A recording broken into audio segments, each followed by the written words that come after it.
Hey guys, and welcome back. Today we're going to be going over the 2022 Belgian Darts Open first round predictions.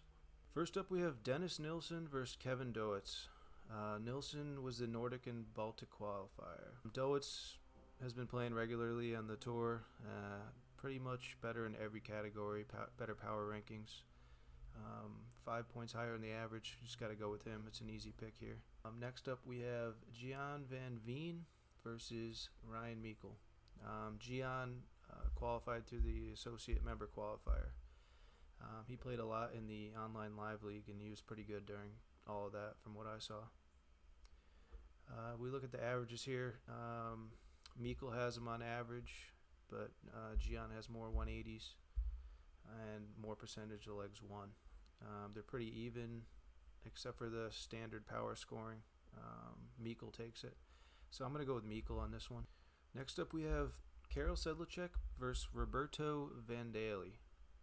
Roberto qualified through the host nation qualifier, and Karel qualified through the East European qualifier.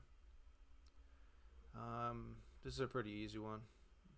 Karel beats him in every single statistic. Roberto's averaging about 76. Not really much going on there. It's an easy pick.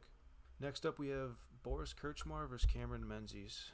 Pretty even tie here. Boris only beats him on average by 0.7. They're both around 93. Cameron beats him on everything else. If we look at the FDI power scoring,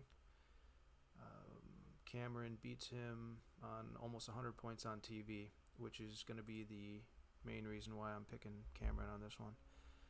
Boris has a lot of potential, but from what I've seen this year, I think Cameron takes it down. Next, Keen Barry versus Danny Baggish. Baggish did pretty good last week, but he ended up losing 6-5 in the first round, I believe, 6-4. Shot really well, though, in my opinion. But if we look here at the stats, Keen Barry beats him in every single thing. He's 70 points higher on the TV power ranking, so I think that's going to be the reason why I'm picking Keen here. Although I am rooting for him I am rooting for Danny because he's from America. Andy Baetens versus Madars Razma. He's from the host nation qualifier, and he's one of the only qualifiers that actually has a decent average, and might be the only qualifier or the host nation qualifier to take it down. Razma's been decent this year, but he's shown signs of weakness. So I'm still picking Razma, but I think this might be a spot where you pick an upset. Next up, Niels Zonneveld versus Alan Sutar. This is pretty even tie. Power rankings are dead on, within 5 points on TV and regular. Averages are within 0.3. I think Alan's been in better form recently, so that's going to be the reason why I'm going with Alan Sutar for this one. The last match of the afternoon session is Francois Schweyen versus Jel Klaassen. This is pretty much going to be an easy one for Jel. Francois is only averaging 85, 42 180s the whole year. And then if you look at the power rankings, Francois is not even at 1600. Easy pick for Jel here.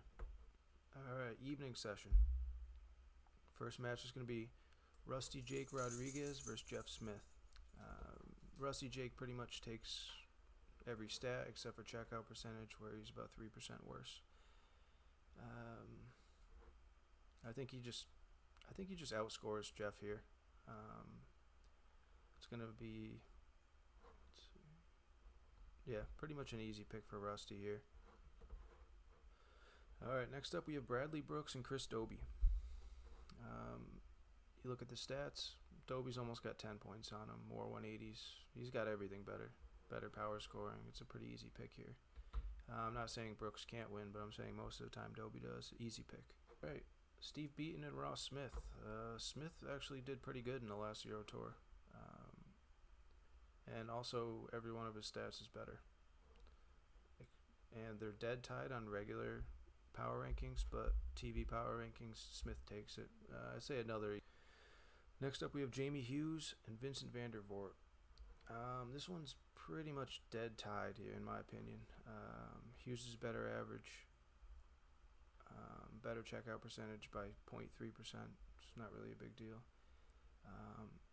It's going to be a coin toss, but I think Vincent Vandervoort comes out usually first round a little stronger than Jamie does.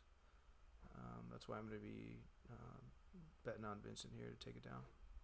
All right, next up, Mervyn King versus another host nation qualifier, Wouter van Rolleham. Wouter doesn't even have stats on Darts Oracle, so I'm assuming he's not very good. Mervyn takes this pretty easily, unless for some reason this guy's averaging 100 and he's never played in anything on the PDC before. Next up, we have Mike De Decker and Remo Mandiao. Remo's averaging about 75, 25% checkout percentage. That's not going to beat anyone on the Pro Tour. Easy pick for Mike De Decker here. First off, we have Steve West and Kim Hybricks. Kim is the highest ranked Belgian, and that's how he got into this tournament. You look at his power ranking stats, they're both 50 points better than Steve West. I haven't seen Steve West play all year. So averages, Hybricks got him by 5 points, and he beats him in every other category.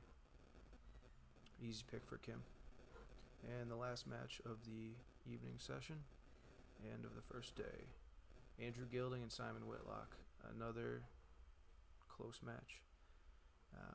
Look at the power rankings. Gilding has regular power ranking higher. Gilding has 30 points higher on the regular power rankings, but 10 points lower on TV, which means he doesn't show up as much as Whitlock does. Gilding has 3 points higher overall this year, and he's actually been playing very good with a checkout percentage of almost 41%, which is crazy. This one's pretty much a coin toss. I'm gonna go with Whitlock just because he's been playing pretty good stuff recently. If Gilding shows up, though, I think it's gonna be a tough win for Whitlock. So you might want to bet either way on that one. All right, guys. Well, those are my picks, and catch you later.